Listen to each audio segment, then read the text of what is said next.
Hi, my name is Princler. I'm a firefighter with the Orange County Fire Authority. Things that we do is we always try to keep up on training. We try to keep up on the maintenance of all of our equipment, our vehicles, make sure that we're always ready. So we're constantly using situational awareness to go ahead and just scout out the area, see what's going on. Then from there, it's just go to work. One of the hardest things to overcome for any job that requires just a more stressful environment is avoiding tunnel vision. Tunnel vision is when you get so locked in on the job or the task at hand that your peripheral vision starts shutting down, you start focusing in on it. That tends to be more of the danger zone, because once you're there, you stop seeing the dangers that are off to your left and to your right. You stop noticing different pieces of information that would be pertinent to you. So you constantly have to kind of slow yourself down, look around, open up, make sure you're not getting tunnel vision, so that way you can complete the job, but not only complete it in the best of your abilities. As soon as we get on duty, our gear goes on the rig. Right after that, we check out our equipment. We generally start all of our cleanup, so we'll make sure to clean the whole station, vacuum, mop, wipe down the rigs, maybe wash the rig if it needs it, check out all of our equipment, check out all the medical aid equipment. From there, we usually go in and start working out. The great thing about the job is it provides us the ability to work out every day that we're working. The job is very physically demanding, and with being very physically demanding, you have to be ready for anything. And you can't necessarily just say, oh, you know what, I'm not feeling up to it today, I'm a little tired, I'm a little sore. You have to be ready to go all the time. So staying at the height of our physical fitness is huge, and definitely very encouraged by the department and the firefighting community as a whole.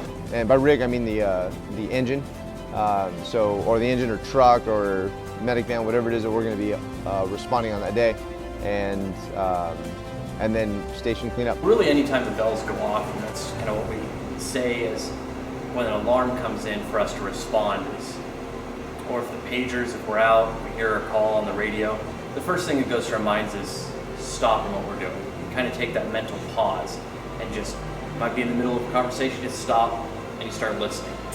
So typically the alarms will go off, or as we call them, the bells go off, and then we'll get a pre-announcement. The pre-announcement will say, engine 34, respond for a traffic collision, or for chest pain, or medical aid, or a variety of different calls. So we first stop and listen.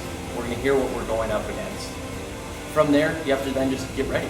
So depending on what type of call, it depicts whether or not I'm wearing my station uniform with a pair of medical aid gloves, or I put on my bunker gear and prepare for a structure fire, or put on a variety of other pieces of equipment, so that way we can respond for a variety of emergencies. So after kind of slowing down, we then stop, get ready, get everything good to go, and then we hop on the engine. Once we're on the engine, that's when the captain's going to go ahead and put us in route. They're going to start routing us, meaning they're going to look at a map, tell us, hey, you're going right, you're going left, you're going up this street, down that street, telling us where to go, as well as providing us with any pieces of information. It's like, hey, I'm looking at the notes, it tells us A, B, and C. Or, hey, when you get there, this is what I've found. The engineer, he's the one driving, so he's hugely important on our safety, because he's the one that's driving us to the call, and we're never going to be fully effective if we never make it there. So our engineer is going to be able to drive us there. For me in the back, I'm kind of gathering information as we're driving there. I'm kind of looking around, seeing the weather, listening to whatever radio announcements are giving us, telling us, hey, this is what type of call you're going on. The reason I mentioned the weather is, depending on if it's a fire, if we have a strong breeze, that can definitely change how we fight the fire compared to if it's dead quiet. Or if it's super cold out, super hot out, then we might have to change our tactics on how we fight the fire. For the medical aids, I'm kind of thinking, okay, what's the address? Have I been there before? Do I know the area? I'm showing up to a traffic collision, what am I seeing? Am I seeing a lot of cars stopped? Is traffic flowing?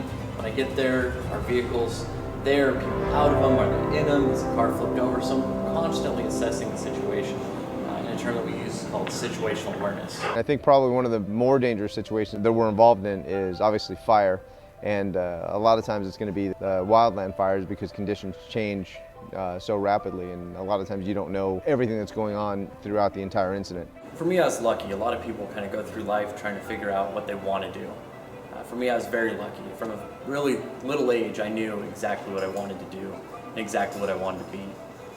From the time I was 13, I think, is when I actually got into the Explorer post. Growing up, everything I did kind of led me to this passion. Everything I worked for led me back here. When I went to school, I went, to high school, to college. I was in college, I thought about all these different careers, different things, but everything drew me back to being right here. My parents had a restaurant, and the firemen would come in there all the time to eat, and it just looked really neat. So I started coming out to the fire station, and they showed me around, and ever since then, I wanted to do it. It took tons of effort.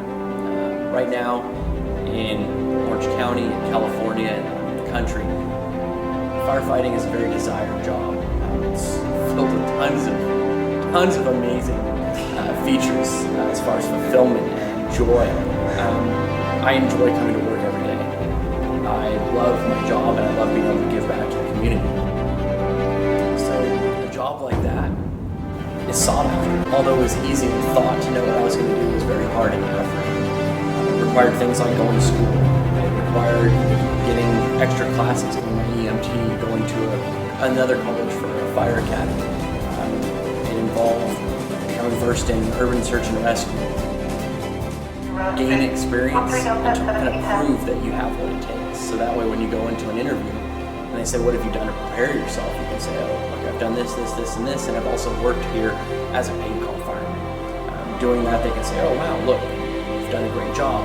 Or, they can kind of see this guy has, the mental fortitude this guy has, the determination to do it. So I've really spent my whole life kind of knowing what I was going to do and kind of working towards this dream, this goal.